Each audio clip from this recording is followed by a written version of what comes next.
Welcome back नाजरीन। मुझे उम्मीद है कि आपकी मॉर्निंग बहुत मस्त गुजर रही होगी, क्योंकि मेरी मॉर्निंग तो बहुत मस्त है। मेरे साथ इतने अच्छे मेरे गेस्ट मौजूद हैं और उसके अलावा जो मेरे एक और गेस्ट इस वक्त हमारे साथ शामिल होने वाले हैं। मेरी तो मॉर्निंग मस्त होने वाली है। मुझे यकीन है कि जो इस वक्त बैठे हुए ना सारे टीवी के सामने उन्होंने चीखें मारनी क्योंकि जब भी उनका कोई कॉन्सर्ट होता है ना, सारी लड़कियां भाग रही होती हैं, इधर से उधर चीखों पुकार मची हुई होती है और इतने मजे मजे के गाने वो गाते हैं। इतनी खूबसूरत आवाज है, इतनी खूबसूरती से अदायगी गानों की होती है। तो please welcome Fakhir. Hello Fakhir. Hi Sadia, अस्सलाम वालेकुम। I'm good, आप कैसे हैं? मैं तो बस प्लीज बीमार है मैंने सुना। फरहान क्या है? मैं तो इतनी साल का परवीन आप अस्सलाम वालेकुम, कैसे हैं आप? मैंने सुना कि आप बहुत बीमारी झेल रहे हैं क्योंकि जब मैंने शो शुरू किया था तब मेरा भी यही आलम था। ये आलम शौक का देखा ना जाए।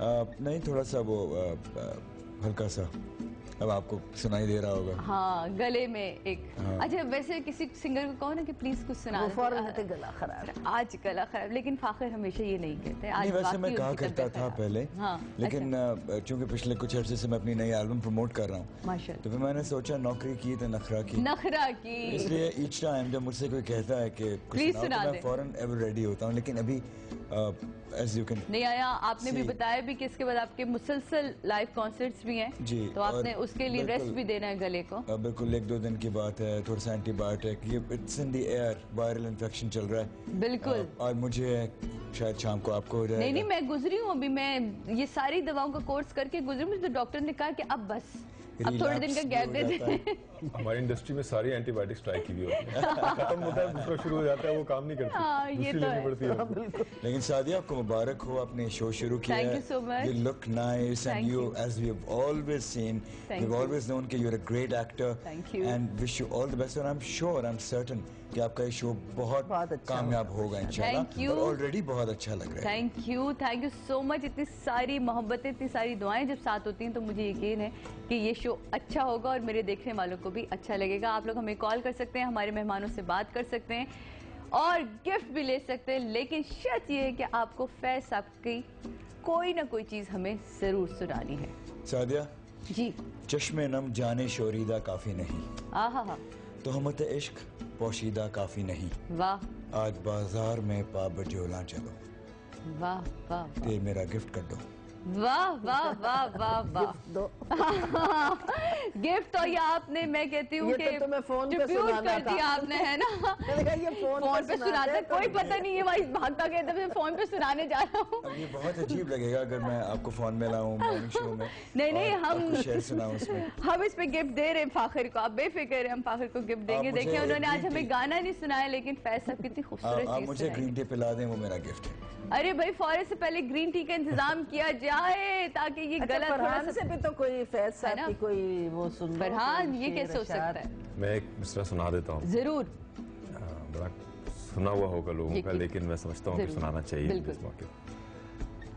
गुलों में रंग भरे, अरे वाह वाह वाह वाह, बादे नौ बहार चले, चले भी आओ के गुलशन का कारोबार। वाह वाह वाह वाह वाह वाह, बहुत खूब। फैज अहमद फैज साहब तो ऐसे लेजेंड थे कि जो शायरी से दिलचस्पी ना रखता हो वो भी जानता, क्या कहें, क्योंकि उनकी शायरी में सिर्फ लफाजियत नहीं थी, एक उम्मीद की किरण उन्होंने हमेशा दी है, आगे बढ़ने की चाह दी है। बिल्कुल, जहाँ इश्क, मोहब्बत, जुल्फ, चश्म की बात हुई, वहाँ इनकलाब की बात हुई, मुल्क की बात हुई, वतन की बात हुई।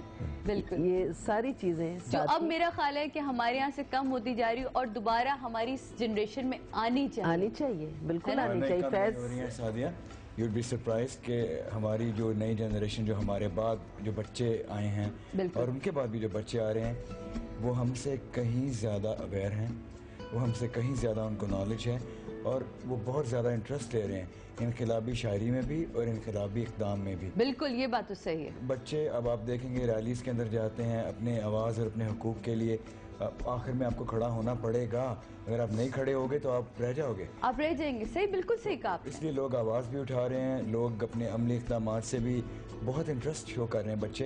एंड ये करना पड़ना है सबको, आपको मुझे भी एक दिन बाहर आना पड़ेगा ये सब चीजें नहीं, फैज साहब ने कहा है ना, ये बोल के लब आजाद हैं तेरे, तो वो वक्त आ गया है। हाँ, बोलना चाहिए। कि आपने याद दिला, टीना सानी ने बोल के लब बहुत खूबसूरत गाया। अभी मैं सादिक स्कूल में गया था वर्कशॉप करने के लिए, हमारा जो सोशल नेटवर्क है रहमान है इनका, वहाँ से तो बच्चों से बात करते हुए एक बात मैंने उनसे कही कि वो आपने कभी ओलंपिक्स देखी हैं कि जिसमें जब आप एक मशल जलती है और मुख्तलिफ लोग उसको लेके भागते हैं दिन और रात में और हैंड्स चेंज करते हैं और इवेंचुअली इसकी मंजिल वो होती है कि जाके वो पूरी मशाल जलती है, आग जलती है और ओलंपिक शुरू होते हैं।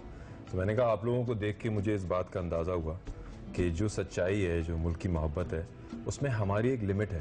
वो क्या है कि हमने वो मशल आपको हैंड ओवर करनी है। अगर आपने नहीं ली अपने हाथ में तो वो बात आगे चलेगी, आगे नहीं चलेगी, पास ऑन करनी है मुझे, पास ऑन जो मोहब्बत है, जो प्यार है। बिल्कुल, और ये तो शुरू से चलता आया है, और जिम्मेदारी कि आगे से आगे ये पैगाम चलता ही चला जाता है, पहुंचता ही चला जाता है। और फैज साहब की शायरी की क्या बात है, उस शख्सियत के बारे में कुछ कहना तो सूरज को चिराग दिखाने के बराबर है। मैं एक पढ़ रही थी, उनके दोस्त का एक वो उन्होंने उनके बारे में लिखा था कि हम 3rd ईयर के पेपर्स, क्योंकि फैज साहब जितना दस्तरस उर्दू पे था उतना ही अंग्रेजी लेक्चरर रहे, वो अमृतसर किया था, अरबी और अंग्रेजी में, और सियालकोट के रहने वाले थे। बिल्कुल, पैदा सियालकोट में हुए, लेकिन फिर लाहौर से उन्होंने किया। तो उन्होंने बड़ी अच्छी बात लिखी थी, कहा कि हमारा पेपर था अंग्रेजी का और अंग्रेजी का पर्चा दे के हम लोग आ गए, तो जब हमें वापस रिजल्ट मिला तो फैज साहब के मार्क्स सबसे ज्यादा थे और 150 से उनको 165 नंबर दिए थे। इतने तो उन्होंने, जो दूसरे पीछे इनके दोस्त यार थे, उन्होंने कहा कि ये जाके उन्से बात की, वो जो इनके जिन्होंने पेपर लिया चेक था करते हैं, उनसे कहा कि ये आपने 150 में से 165 नंबर कैसे दे दिए फैज साहब को। उन्होंने कहा मैं इससे ज्यादा दे नहीं सकता था। तो आप सोचिए कि मतलब क्या अबूर था उस वक्त, अंग्रेजी पे भी क्या उर्दू, तो उर्दू थी और आप अंग्रेजी पे भी उनका इतना। हमारे साथ एक कॉलर मौजूद है, देखते हैं कौन है जी। हेलो, अस्सलाम वालेकुम। हेलो सादिया, अस्सलाम वालेकुम। वालेकुम अस्सलाम, कौन बात कर रही हैं? मैं नाज़नीन बात कर रही हूँ यूएसए से। यूएसए से बात करी नाज़नीन? जी जी जी, कहिए। मुझे बहुत अच्छा लगता है आपका प्रोग्राम, आपका आना बहुत वेलकम करते हैं हम आपको। थैंक यू सो मच जी। हाँ, बाकी सब मेहमानों को भी सलाम कहिएगा। आप बिल्कुल कहिए, सब सामने बैठे हैं। मुझे इतना वो असल में इस वक्त तो खैर क्या देखूंगी मैं, मतलब लेकिन ये कि हेलो, आवाज आ रही है? जी जी, मैं बिल्कुल सुन रही हूँ, बल्कि हम सब सुन रहे हैं आपको। अच्छा, नहीं, मैं एक बात और कह रही थी सादिया, आपको एक, आपने सारे रेकी सीखी है, तो मैं चाहती हूँ आप ये भी एक टिप दे दिया करें कोई ऐसी। जी जी, मैं बिल्कुल रेकी से, क्योंकि मुझे ना एक मैं चाहती हूँ, एक वो चीज बड़ी प्रॉब्लम है अब, जैसे कि बहुत से लोगों को स्पेशली मैं डायबिटिक हूँ। अच्छा। तो मीठा खाने का शौक है, लेकिन मीठे से हाथ रोकना है, तो कंट्रोल, इस तरह की कुछ टिप बता। तो मैं मिर्चें लगवा दूं ताकि तो मीठा नहीं खाओ। करते बड़े, हम हाथ धो के खा लेंगे ना। हाँ, ये भी है, लेकिन इसकी भी मैं आपको छोटी छोटी टिप्स दूंगी, किस तरह आप रेकी के जरिए अपने इस मीठे को कम कर सकते हैं। क्योंकि आपको इतना है ना, इस छोटी छोटी सी चीज से मैं बहुत, जैसे मैं कहती थी ये क्या बात है, मुझे मना है, लेकिन मेरे सामने अगर आए तो हाथ नहीं रुकता। लेकिन कुछ ऐसा होना चाहिए जो मैं, क्योंकि आपने फोकस करने का आपने सिखाया था, मुझे काउंटिंग का, वो मुझे बहुत अच्छा लगा था। हेलो जी नाज़नीन, मैं बिल्कुल आपकी सारी बात समझ गई। गिफ्ट मिलेगा ना मुझे? क्या मिलेगा? फैज अहमद फैज के मुझे बहुत सारे याद है, मैं कितने सुनाऊं? जो सबसे अच्छा लगता है वो सुनाइए। अच्छा, सबसे अच्छा तो अब ये तो सारे अच्छे हैं। चलो फिर जो एकदम से याद आ रहा है वो सुना दो। फैज एक है, मेरे पास किताब में लिखे होते हैं, तो मैं तो अब देखती ही सुनाऊंगी। कुछ याद होते हैं मगर 5 दफा याद नहीं रहते। जी जी। एक है, फैज जिंदा रहे वो है तो सही, क्या हुआ अगर वफा शुआर नहीं। वाह। और एक वो, ये तो पता है, गरबाजी इश्क की बाजी है, जो चाहूं लगा दो डर कैसा। ये तो खैर सबको ही आता होगा। बिल्कुल, ये मैंने स्टार्ट ही यहाँ से लिया था। बहुत शुक्रिया, आपने हमें इतनी दूर से बैठ के कॉल की और आपने फैज साहब को हमें सुनाया भी, कोशिश की। कोई बात नहीं, बहुत सारी चीज़ें ऐसी होती हैं जो हमें याद नहीं रहती, लेकिन ज़ौक़ का होना बहुत ज़रूरी है। एक छोटा सा ब्रेक लूंगी, ब्रेक के बाद वापस आएंगे। हमारे मेहमान हमारे साथ मौजूद हैं, आप हमें कॉल कर सकते हैं, उनसे बात कर सकते हैं और फैज साहब की कोई भी चीज़ हमें सुना सकते हैं। Thank you.